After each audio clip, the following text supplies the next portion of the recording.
Hey Nelly, how are you? They don't carry the margarita duck. Okay. She probably So with the steak you're and you're cheese, I on bring the you're on mute, Nelly. Yeah, no, I'm not. Hey, We're- Dr. Ella, I'm okay. I'm I'm okay. here with Adam in 121. Oh, okay. We're Okay. ordering, we're ordering pizza. Don't forget to come here at 5 o'clock. All right. I'll try as quickly as Hello, John. possible. Yes. Hello, John. We've ordered pineapple for no you, man, John. yeah. Hello, John. John, hello. You're on mute. We've ordered we've ordered pine. Adam is ordering pineapple for you. I was joking about this pineapple, Well, okay? he wasn't Yeah. joking. Anything else on there, like salad or anything? Or you don't want anything else? Oh God. You want Okay. Just got Let Matia me on get salad. something here. Natalie, do you want? We're having Salad, pizza. breadsticks, or anything like that. Okay, No, well, no, you save got pizza. How save do you order some for pizza? me because it will take me a There's moment to come from No, from here to over no there. breadsticks. That's bread on bread, Adam. 466. I don't know how they're gonna measure the thickness of the crust for you, but I hope they'll do their best, you know, natural. You What's have, that? well, you have special requirements for the thickness of the crust. I know, but Yeah, they're, you they're can't ordering just, it from where Carlos suggested Marco. So okay, well, let's wait until some more people so come and we'll talk. So, 77030. 77030. Don't order breadsticks. You got bread on bread. Do you want to add a tip on there for the driver? Oh, doesn't he come here? Yeah, he's gonna bring Wait, you don't, pizza. don't Do you want to put a tip on his? you put it on the You could invitation? put a You $30 tip on. Oh, I thought you were going to get cash. Okay. Yeah. What if he doesn't find it? Yeah. no way, Tell him to no way. They find you. They find you.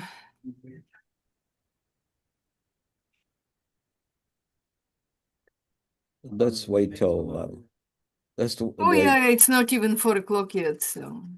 let's wait a few minutes after 4. Mm-hmm. Okay, Yeah. pizza. Okay. Unsoon. Okay. People are joining. That's nice. Okay.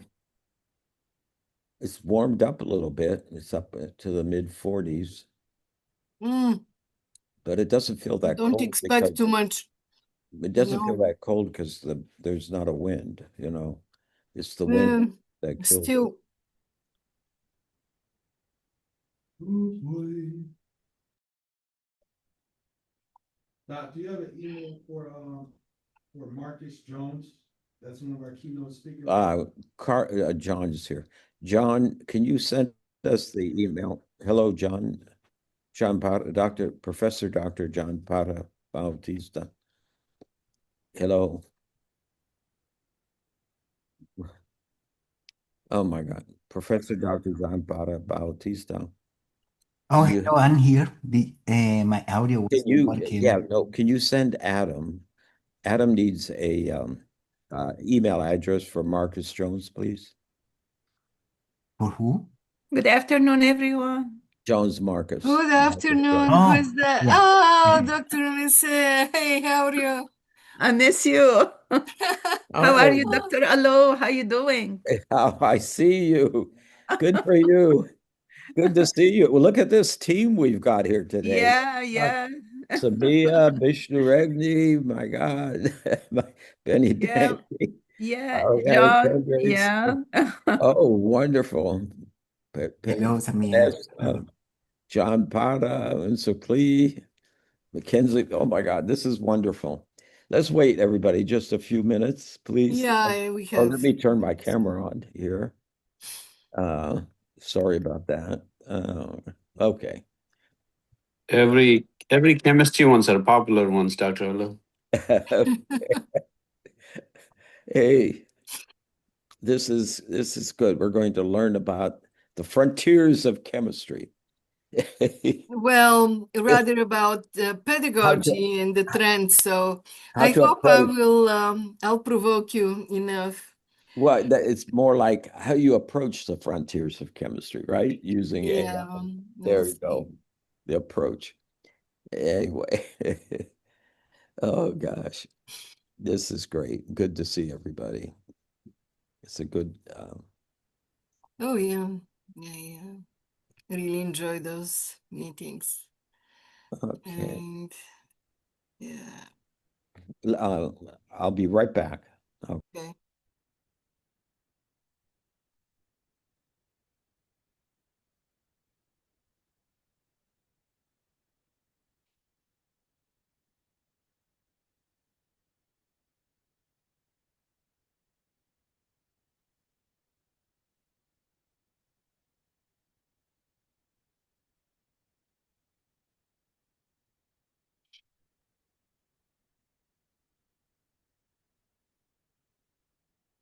Okay, let's wait a few moments.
Nellie, oh, you're on mute, Nellie. Yes, yes, I'm here, Dr. Ella. Should we wait just another minute or two? Oh, let's wait until 4:05 and we can Okay, start. thank you.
Okay, Nellie, should we start?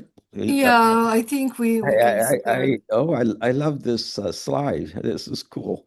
Hey, good afternoon, Did you everybody. use the AI to create it? Of Yeah. course.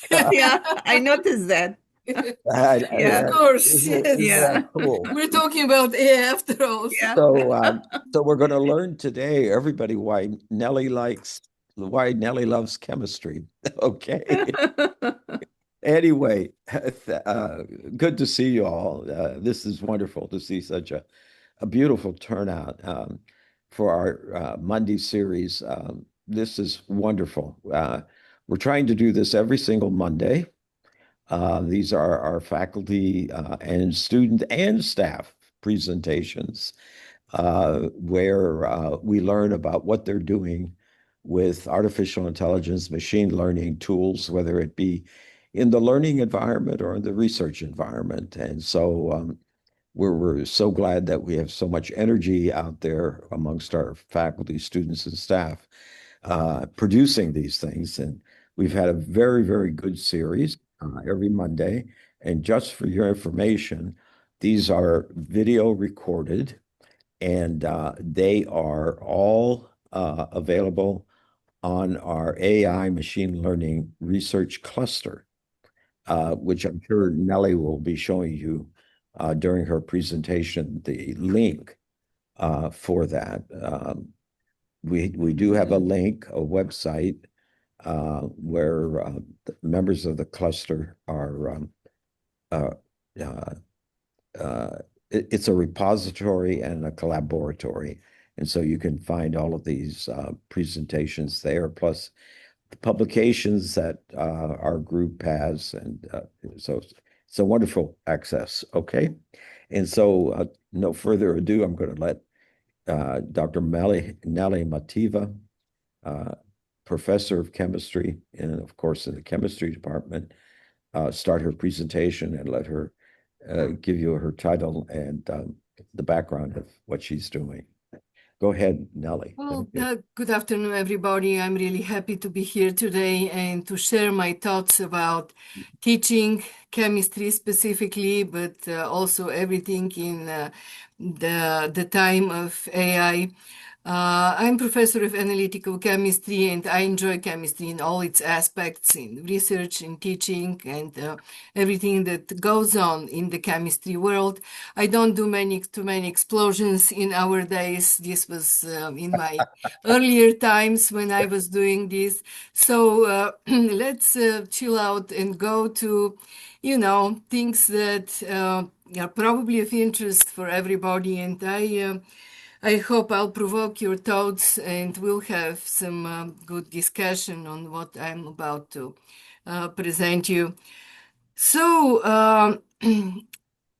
let's talk about the way we have been teaching for years. And, oops, one moment. Well, this is something like the Bloom's pyramid. Bloom's taxonomy has been our Bible maybe for during the last, 60, 70 years. Yeah, so this was an attempt to put an order, to arrange teaching in certain logical and structured way. And it worked quite well for quite a while. We arranged our syllabi, we arranged our classroom according to that. So eventually the Bloom's taxonomy became a step pyramid, so that one must try to climb with their learners. And so the disadvantage of this was that there is kind of scarcity of creativity. So in order to move up, you actually have to climb those steps. And that's not an easy thing because you have 1 semester or 2 semesters. And until you pass the first couple of steps, the semester is gone. So from another side, there is no shortage of creative potential on the part of our students. So this is how Bloom's taxonomy looked like. This is the original one, and this is the revised one. So Bloom's taxonomy has been revised eventually. So knowledge is at the bottom, and you go up to the top where evaluation was in the original version.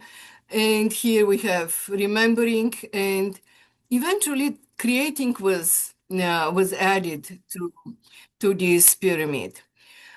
Okay, however, um, it looks like that we have to change some things.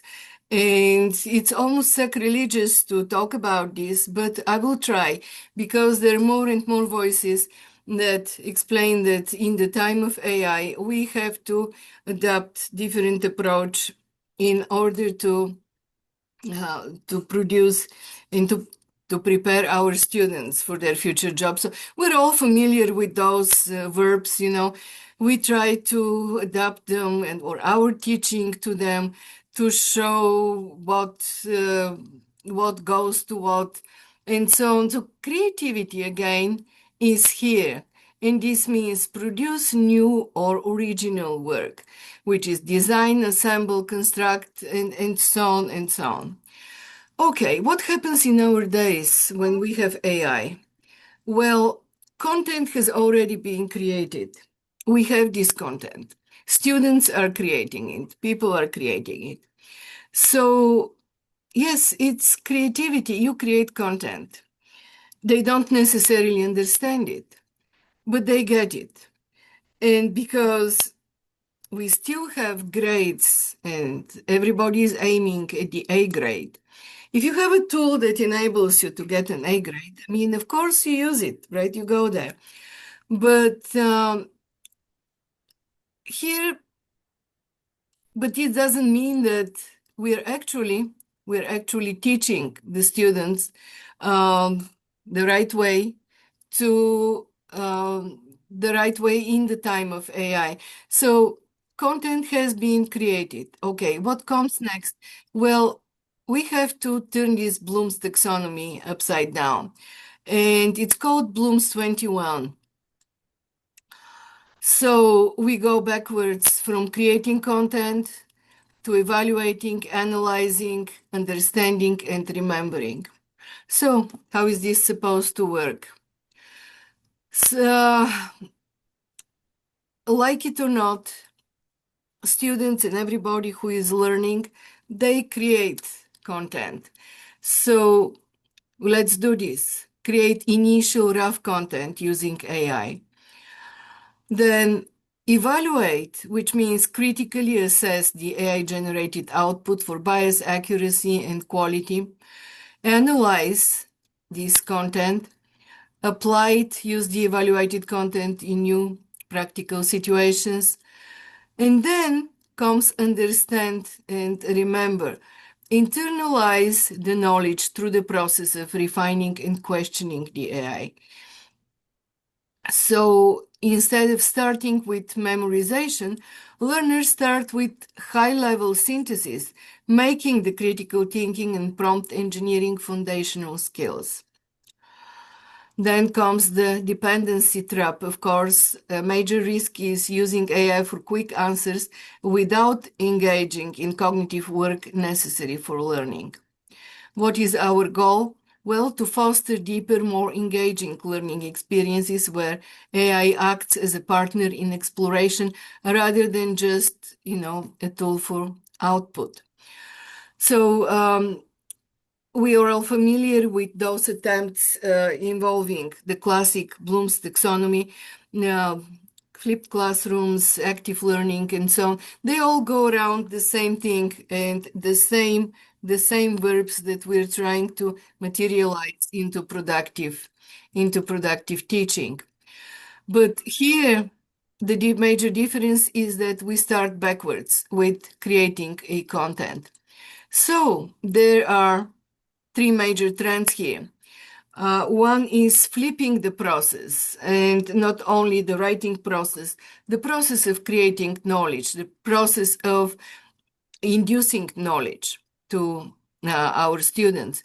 So we start with create, and AI enables students to begin at create rather than understand. Well, creating without understanding doesn't make much sense and it doesn't help. But the inverted Bloom's taxonomy reverses the traditional learning sequence, and AI output becomes raw material for learning. So critical thinking occurs during revision and analysis. So instead of, kind of policing students not to use AI, which they're not going to stop doing, to get their A grade, we can start backwards and ask them to analyze what they get as an output from those tools.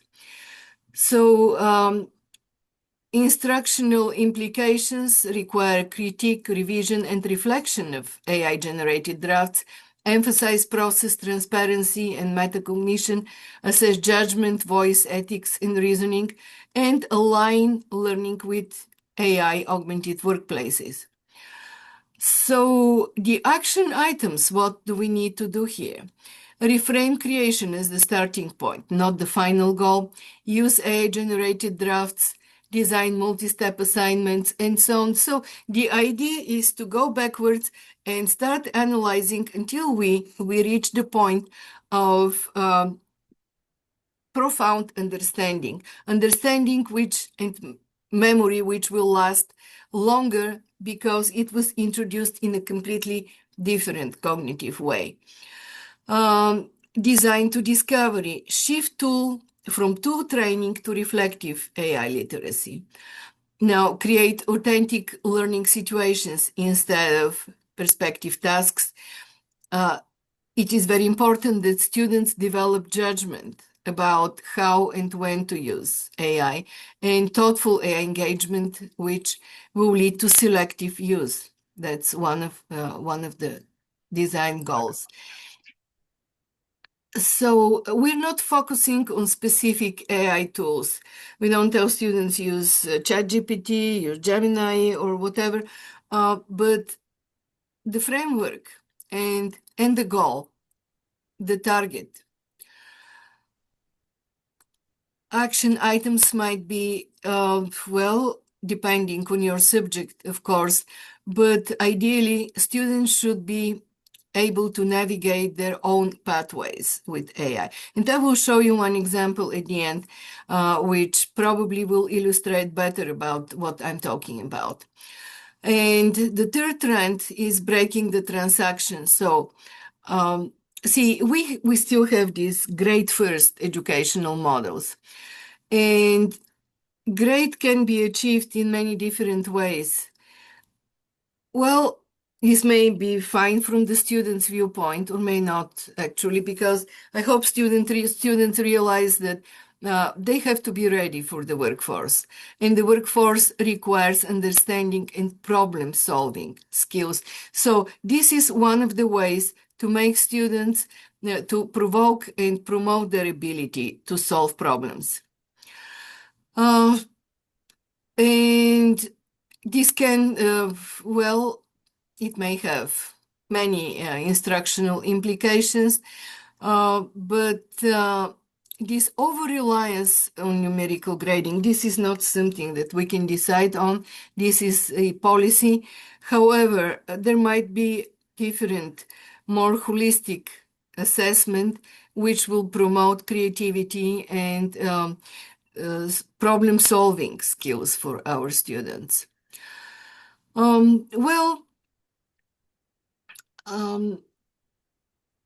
Here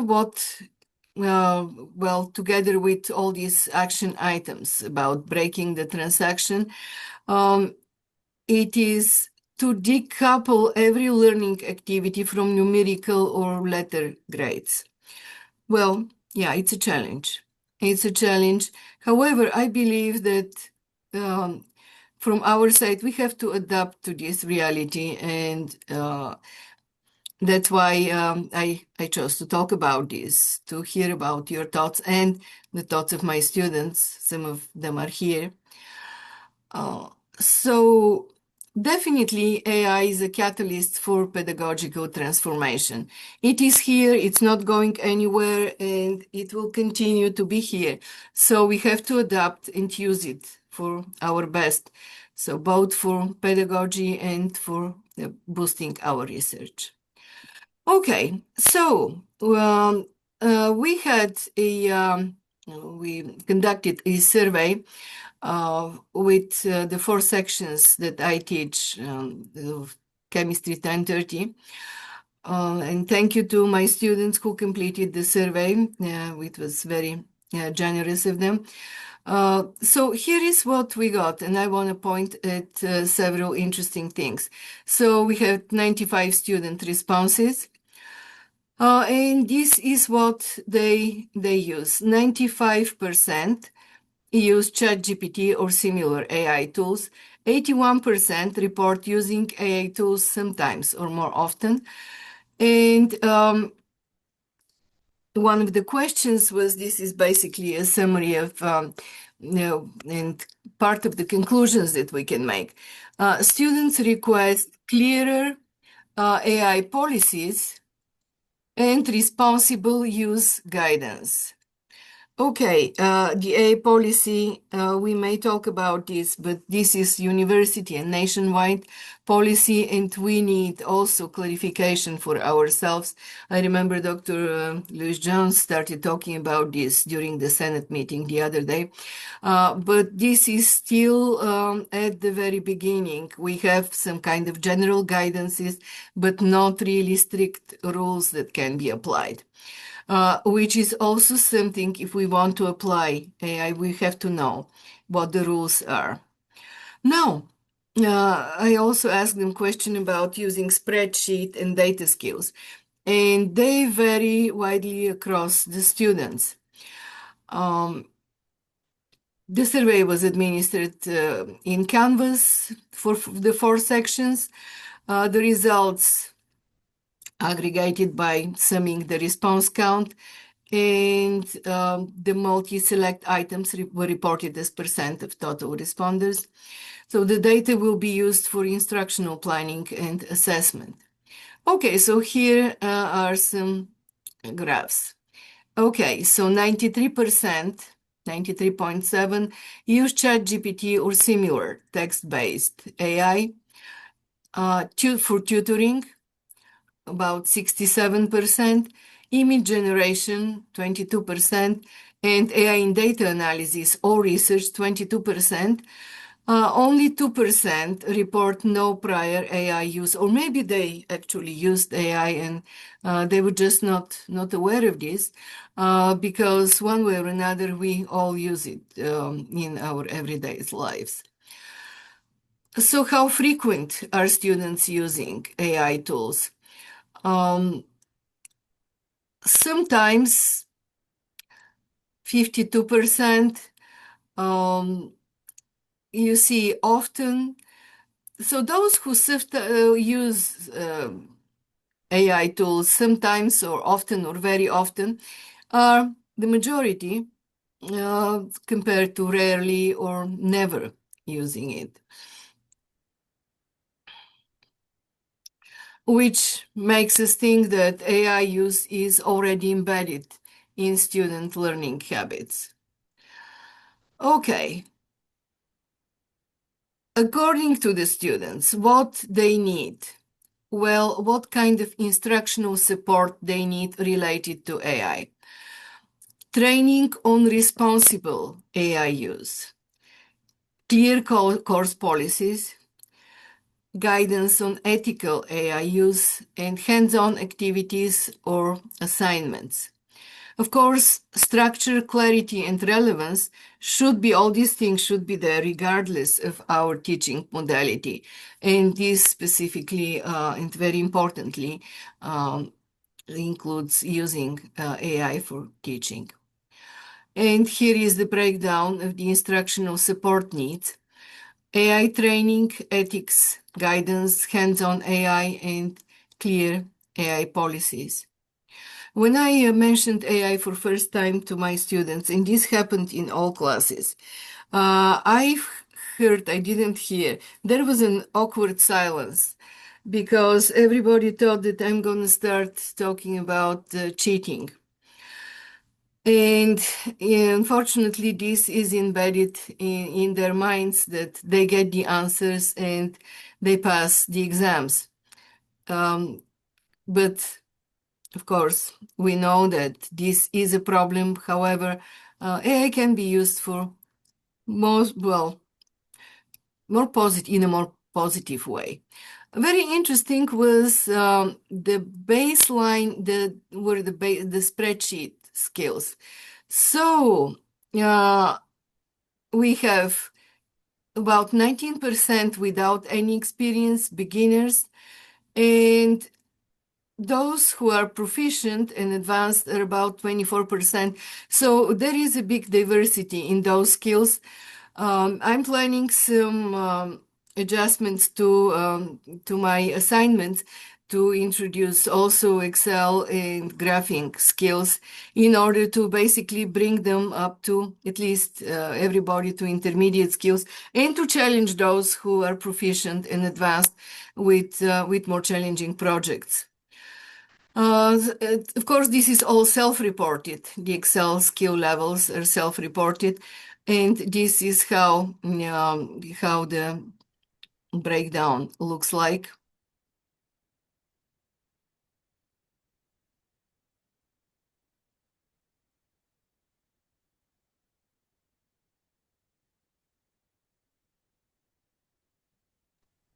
Okay, most students already use AI tools regularly.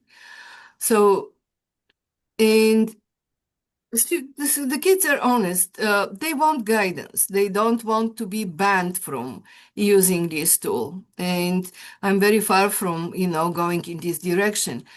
Ethics and policy clarity are critical. Data and spreadsheet use skills need to be reinforced. So AI integration should be structured and definitely aligned with the learning goals. Okay, what are the limitations about the conclusions that we have? Well, these are self-reported data. This is the personal assessment of and from the best of their knowledge, feeling, the way they feel about this. There will be a follow-up on this, and hopefully we'll get more information in a different way in order to create a better picture of where our students stand, what they need, and how to organize our teaching around that. So, we'll continue to survey student skills and experiences to analyze and interpret results, because all our activities, teaching and research, should be based on data-based conclusions on the way we go. And this should be our movement in one direction or another should be evidence-based course enhancement. And yes, I use ChatGPT to create this report. Without ChatGPT, I would be spending a very sleepless night or many nights to do that. So I introduced the raw data and used multiple ChatGPT tools, digging up deeper and deeper. And I had real fun doing that. But yes, at the end of the day, I got very well structured analysis of this survey. Okay, so here I want to show you one example, possible example for flipped Bloom's taxonomy for chemistry for non-science majors. Again, this is just one example, and this can be done in many different ways. Of course, we talked about this, that we have to begin at the create level. So what does it mean? Well, you assign certain task to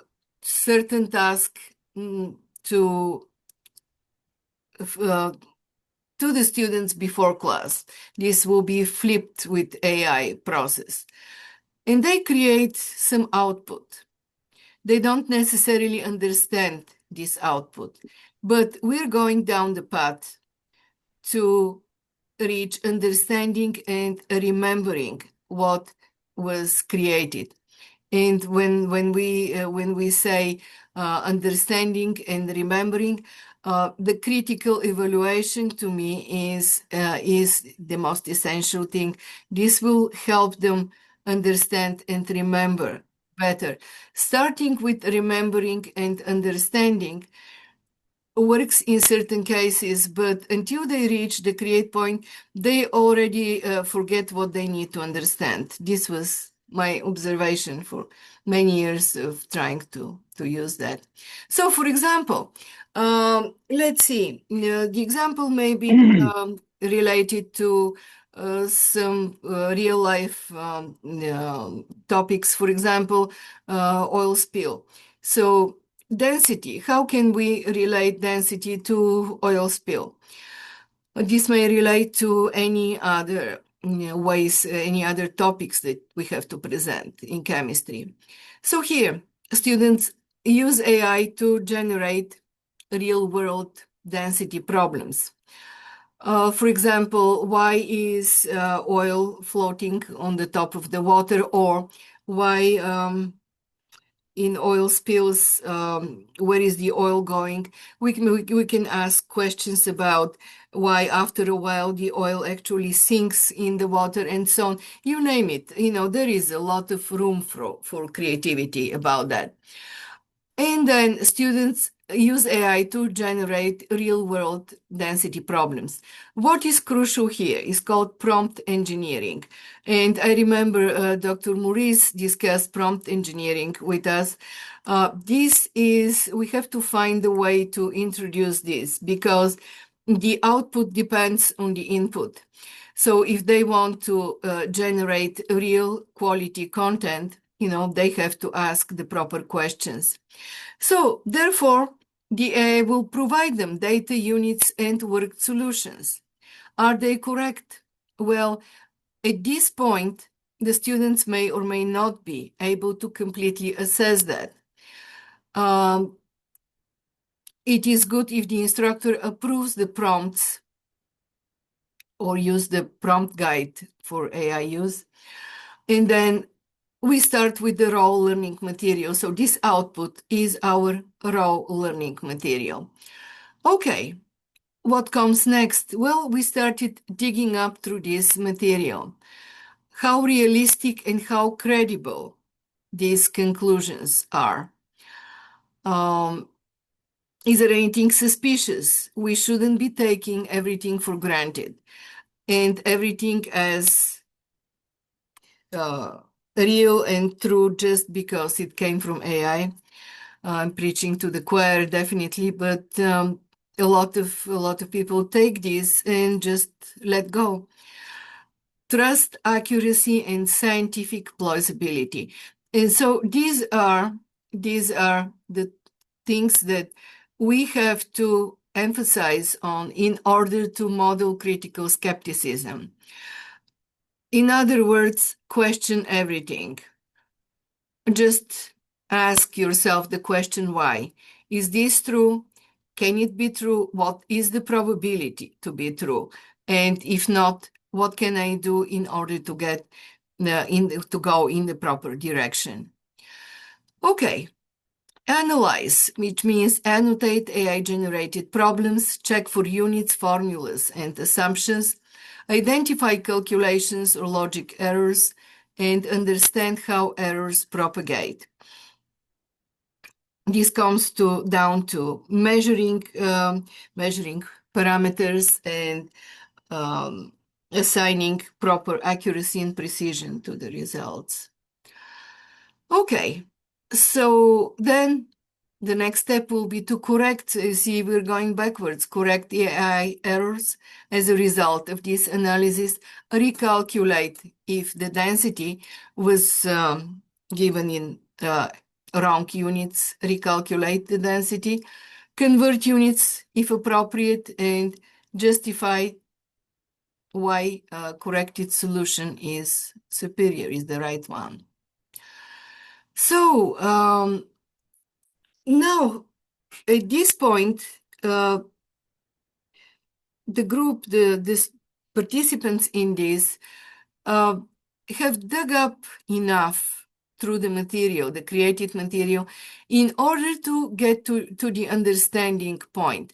They already approached it from different angles, and they got to the point where they will understand what is going on.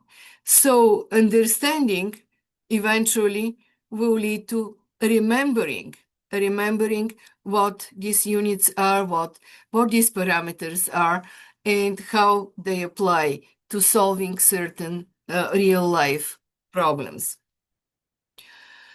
So here comes well, we're coming to something which is difficult, grade process.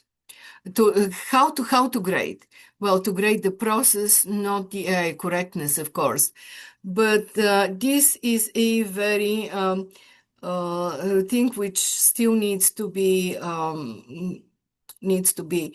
discussed, because one way or another we'll end up with a quiz. Yeah, we'll end up with certain quiz or exam because we still assign grades.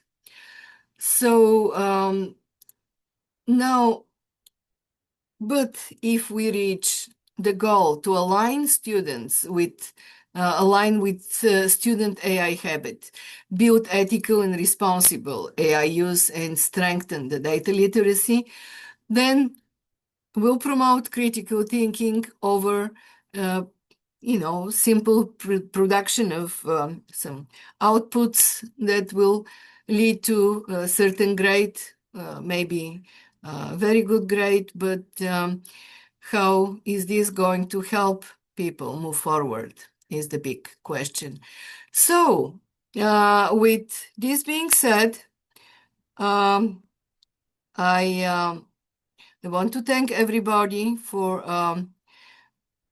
listening to my thoughts and discussions about how AI is changing the way we teach students and ourselves and others.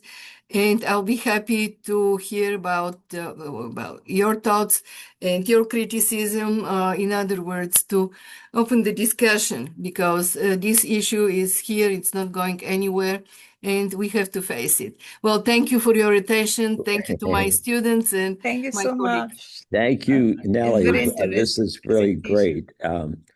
great. This does open the door for a lot of discussion. I really would like to hear from our participants. Can you if you like, just raise your hand, or put your, if you want, you could also put your question in the chat, or raise your hand and we can recognize you. And but yeah, this opens the door for, I think, a lot of Yeah. discussion. Dr. Mesre. Thank you so much, Dr. Matiba. This is amazing course. presentation, and I truly enjoy it. I just have a question about the survey you had about the students who are using AI, and would you mind if you just show the presentation again? Yeah, of course. Thank you so much. Yeah, see, 1 second. Where did it go here? So this is, of course, I'm far from, claiming that this answers the questions. No, this just puts the questions on the table. And this is the initial way, I'm not showing here the questions. This is just the summary, and these are the process data, the data that we use to draw some conclusions about. And then based on this, we can design our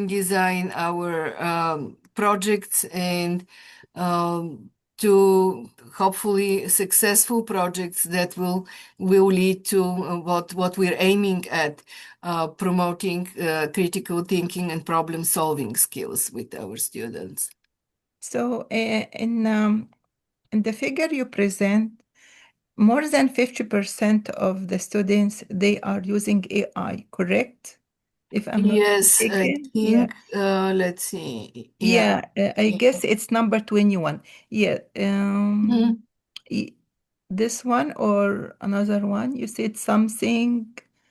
This Yeah, was about yeah, yeah, frequency. yeah, Yeah. yeah. Dr. Mativa, how many students are participating in this survey or? Yeah, there were 95 students from 4 sections, and I'm presenting here combined results from the 4 sections.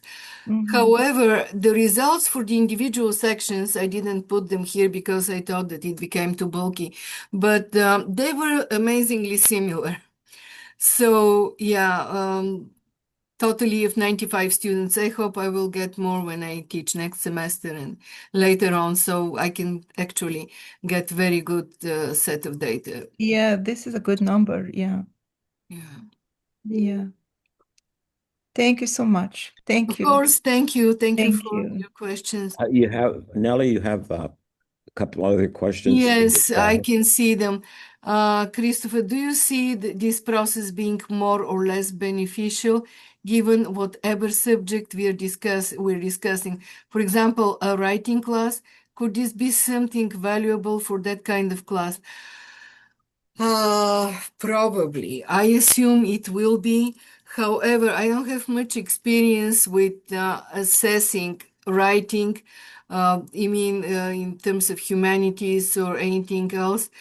But I believe that if they follow the same process, we should generally get some outcomes that we expect. I hope so. Yeah, I hope so. Interesting. I have to talk to my colleagues from the humanities, from English majors. I'm very curious to see what they think about that. I like Dr. Salam's point about Yeah, thank you, Dr. Salam. Yes, I know that we will be talking. That we have a lot of talking points, and this is just the beginning.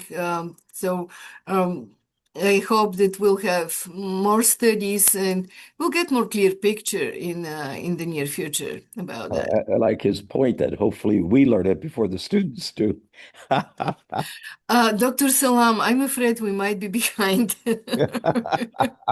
We might be behind already. Yeah. Really, it is very scary, at Yeah. least for me. I Like the know, I students, believe you. I agree with you. the Definitely. students are way faster New Yes. than generation, us Dr. in many Salam. things. Just a new Yeah, generation. yeah, Yeah. yeah. So I Absolutely. hope we can reach them. Yeah, one day. Yeah. Yes, yes. Thank you Yeah. so much, Dr. Mativa and Dr. Arlo, for this. Really, like it's like I feel I'm talking about myself again.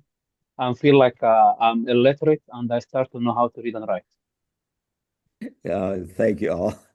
Thank you all for coming. Yeah. This is very encouraging, put it that way, because we all got to dig into this. All of us, the sciences now have all, due to this, the sciences have all the sciences have new frontiers, additional frontiers, put it that way. Very demanding additional frontiers. Beautiful. Thank you, Nelly. We appreciate Yeah, it. Dr. Dangi wants to ask Oh, something. sure. Go ahead. Where is Dr. Dangi? Sorry. Oh, hi, can you hear me? Yes. Oh, yeah, great. Just some comments, really, maybe some discussion points. And so, yeah, this is great initiation. Thank you for doing that. We all have been using this one way or the other, like, for different purpose. Somebody maybe for making questions, somebody for, teaching methods or whatever, right? And I think you're starting the process somewhat systematically. And I'm just excited to see what happens for next semester or next year, if we could really do some development on it. And then I was going to say that, so my point of view is somewhat like yours, that, there is no point of avoiding it, but learning. Yes. And, but as a consequence of it, I do see like some changes we perhaps need to make sooner is in the assessment process. we need to perhaps lower some of the things like homework, like, not give as much of weightage on it, and increase or really think about how to properly do assessment on certain topic. Exactly. Yeah. I think this is really needing a lot more faculty inputs, maybe some kind of group meetings, department meetings and things like that, so that we can streamline some kind of process to do that. I know that it's individually going to be different for different classes, but still, so that's kind of my point of view on this.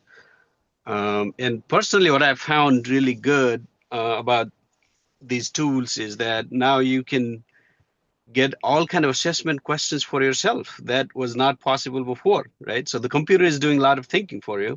Yeah. And then you can then selectively rearrange or reject or move the idea forward. So this is the great part I've experienced so far. So that's kind of my comment on it. And again, I'm looking forward to maybe some kind of project that we can push That's on. the point. Yeah, that's the whole point, to start the discussion and start developing those things, reach, conclusions that we can further confirm or reject. We know how the process works, and most of all, create something which will benefit our students and our teaching practices. So yeah, we have to start this discussion. We're there, can't avoid it. So There's thank you, another Dr. comment. Dangi. There's another Yeah. comment, Nelly, in the chat. Yeah, I saw Dr. Salam sent a link. Test as a species. Yeah, we'll test as a species. We get to see what this is. Axios, behind the curtain. Anthropic's warning to the world. Very interesting. Yeah, I'll get to this. Dr. Hassi, yeah, I see Dr. Hassi is raising hand. Hey, Dr. Hi. Hassi. Hi, Dr. Nelly. So great talk. Just a couple of points. Did you anywhere in your survey, did you ask them what they use it for? What do they do with AI exactly? All right, no. Here is the thing. Yes, very good point. I missed this question. So yes, yeah, you got right to the point. I should have, but I can still do it. There is still time. So because yes, what they're using it for, and yeah, absolutely, yeah. When I was processing this data, I said, "Whoa, I missed that. This is very important." Yeah. Okay, because Yeah. the reason I'm asking is that's actually very important because Yes. AI is not new anymore. It's been more than 4 years, almost 4 years. It's not something new anymore. But there is AI, like Dr. Salam mentions there, is actually right now, there is an AI can take a course on behalf of a student and do everything, submit everything and pretend like it's a student. There is no student involved. So it's in that level. We passed these already, these stages of AI literacy, AI, do you use AI or you don't use AI, or we already passed these far. So that's why I was wondering if they are saying the truth, if like we sometimes use it, what are they doing with that really exactly? Right. So, I was thinking about that.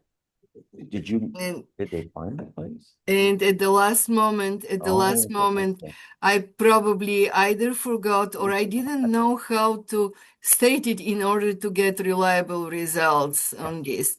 Although, this is anonymous, they're not going to be affected in any way, neither they're nothing, but still maybe some people don't want to say what exactly they're using it for. So, yeah. Okay, thank you. Yeah, of course. Thanks for bringing this up. So I wanted to hear from my students, as I think some of them are still here, and I will talk with them also in class when I This is just opening the discussion,